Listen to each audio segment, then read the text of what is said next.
Well, we actually covered a little bit of this material, or 50% of it, in the last section, because I went on and did the problems with friction and indicated what we would do when we had two masses. So we're going to practice with several problems which involve friction, masses, two dimensions, resolving of forces. Let me take a simple one here to begin with. Let's take a lawnmower, and let's put a force on this lawnmower to push it along. We'll make it at an angle theta, and we'll push this lawnmower. It has to go horizontally on the ground. We're going to push it. In fact, rather than a lawnmower, I'll tell you what, let's just make it a box that's sliding on the floor. We'll take those wheels off and we'll slide this box. That way I can bring in the friction a little bit better. Let's make that angle again 25 degrees, and let's make this force here 20 newtons. Just for interest, we'll give this box a mass of 30 kilograms. Now, what's going to happen with the box? Well, we have to know what the coefficient of friction is. So let's say the coefficient of dynamic friction is 0.5, 0.5. And now we can solve just about everything on this problem. Since we know the downward force at an angle, we can now compute what the force is in a perfectly downward direction and in a horizontal direction. In the horizontal direction, you see that what the problem that we have is that if this is the force of 20 newtons pushing this way, and this is 25 degrees, then in fact this is going to be 20 times cosine of 25, which is F cosine theta. This is going to be F sine theta, or the force, the diagonal force 20 times the sine of 25. Now I know this force and I know this force. You just plug those into your calculator. I'm not going to spend time, working with those exact numbers. Well, what do these two forces do? Well, this force pushes the object down onto the floor, making it harder to move. It already has some weight, and what is that? It has a weight that's pushing it down. Weight is the force due to gravity, and the weight as a force due to gravity is going to be equal to m times g. So it's going to be a mass of 30 times 10. So you can see we have two downward forces. As you push along, you're kind of pushing downward with this angle, and it also has a weight. So in fact, your forward motion is going to be impeded by both of those. And what is that? Well, the mass times the acceleration of the whole system, and remember the mass is equal to 30, mass times the acceleration is going to be equal to the total force. Well, the total force is the positive force, 20, cosine 25, minus the force due to friction. The frictional force is mu, which is 0.5, times the downward force. What is the downward force? Well, it's 30 times 10, which is 300, plus this force here. So it's 300 plus this downward force of 20 times sine 25. And so now we can figure out what A is. A would be equal to this divided by 30.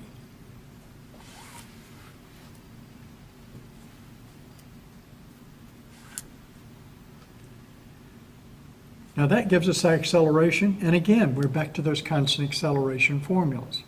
How might you do this crate differently? Well, as you might guess, if you didn't push down on the crate as you pushed it across the floor, but pulled up on it. Let's take the rope and pull up on it. Here's a guy who's got it over his shoulder like this, kind of drawing it over his shoulder. So what would happen is, assuming the same angle of 25 degrees, this would be partially lifting the crate. But you can say, well, Yeah, I'm going to lift the crate. That takes some work and effort on its own, but your forward motion would be less.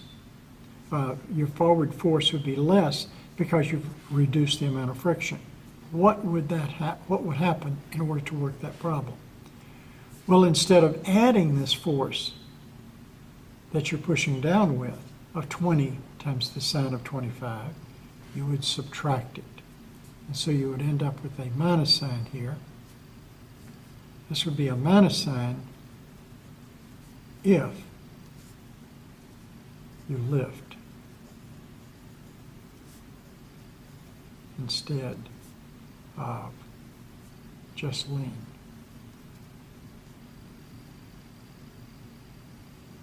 On it. And so you can see that and this makes total sense, you know, when you're pushing something across the floor, if you push down really hard on it, then it makes it very difficult to slide it along the floor. But if you have a rope on it and can kind of lift it just a little bit, it's going to go much easier. Okay, that's an example of resolving these forces.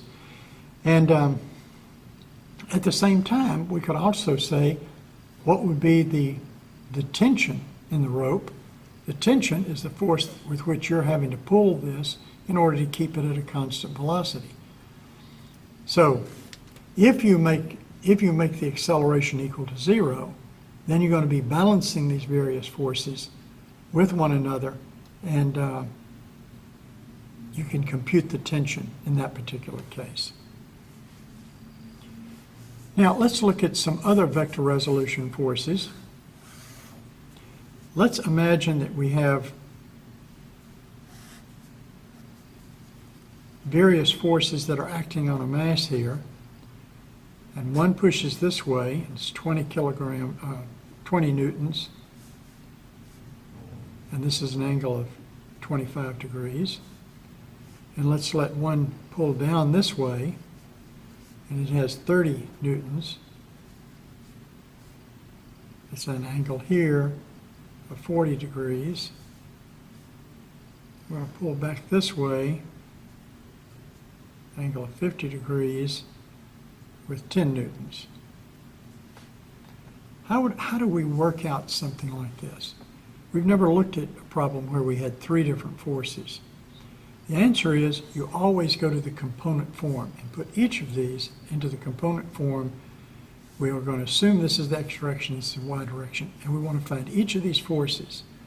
Force 1, force 2, and force 3, and resolve those 3 forces into x and y components. What is F1? Again, this just gives you practice with your trig. F1 is going to be such that the x component is 20 times cosine of 25, and then the y component is going to be 20 times the sine of 25. That's because that's the opposite. This is fx, f1x, this is f1y. I'm sorry, this is f1x here, this is f1y here. Now what is F2? F2 is going to be given by, and now you have to be careful here, because often, I did this intentionally, give you an example of another angle. We need to resolve this into both the horizontal and the vertical directions. You'd probably be less confused if you went back and projected it up into this direction. If this is 40 degrees, then you know this is a right triangle, so this is going to be 50 degrees here. If this is 50 degrees, then you're going to have, in this direction, you're going to have the force F2 times the cosine of 50, and the downward part is going to be F2 times sine of 50. See, I've broken these up so that they're with respect to the x direction. So in the x direction, I'm going to have F2, and you recall F2 was 30 newtons, so we have 30 newtons times the cosine of 50. Remember, this was 40, the two of them have to be 90, so that one's 50, comma, and then the y direction, you'll notice that this is negative, and the y direction is negative also. it's going to be 30 times the sine of 50. Force is 30, and this is 50 degrees right here. Now what is F3? Let's look at F3. F3, we can project along here and up here. This is the x component. The x component is going to be 10 times the cosine of 50. But it's in the negative direction, so it's got a minus sign. And this one is positive, so it's going to be 10 times the sine of 50. To find the total force on this object, I would simply add these up. Add these up. So this would be, the x component would be 20 cosine 25 minus 30 cosine 50 minus 10 cosine 50, comma, that's the x component. 20 sine 25 minus 30 sine 50 plus 10 sine 50. That's the x and the y component of the total force. And of course the magnitude of the force is going to be what? It's going to be the square root of fx squared plus fy squared. And what is the angle of this force? If I took all of these and added them up, how can I think about it? Well, if I thought about it, this force, and then I bring this one down here, then I take that one up there, it's probably something like this. So the force is pushing up that way. So in general, we can say that the angle theta is going to be the inverse tangent of the y component divided by x.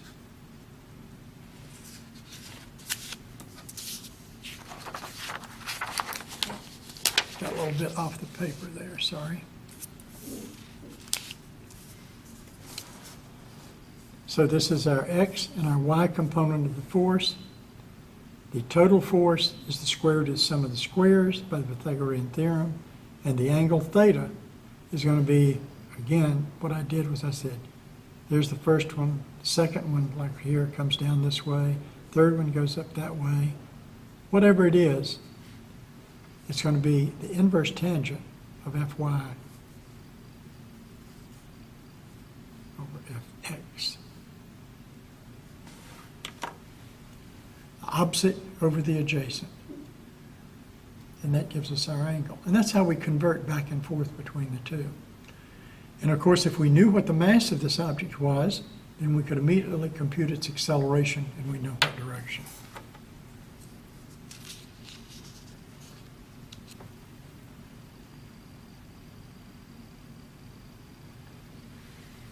I could work one more quick one here, just to set this up, that I think would be useful to you.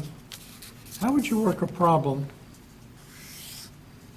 that had an inclined plane where the mass was here, but it had a spring attached up to a point here? Well, this becomes rather complicated because let's assume, first of all, there's no friction. We have a downward force here that's the result of this force being projected in that direction. It's that component of the force. And we have a spring force that might pull up or might pull downward around a point zero.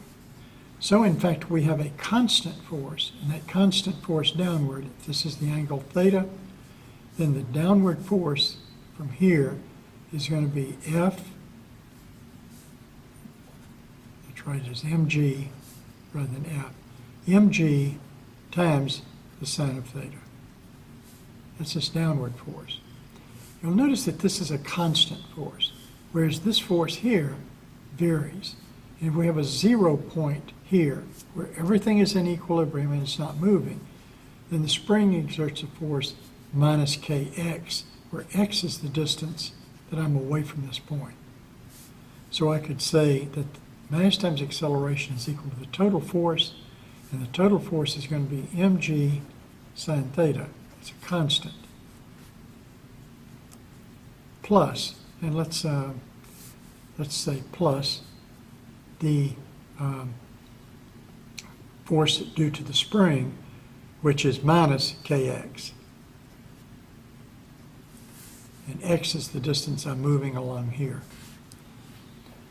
And the acceleration is, in fact, the acceleration which would be the change in x. So this is kind of reasonable. And this turns out to be the equation for a harmonic oscillator, which we'll cover later. And you can see that there's a constant force plus a spring force. It actually turns out to be the same as a force with a spring and then a gravitational pull pulling downward on it. Okay, that's enough practice on those.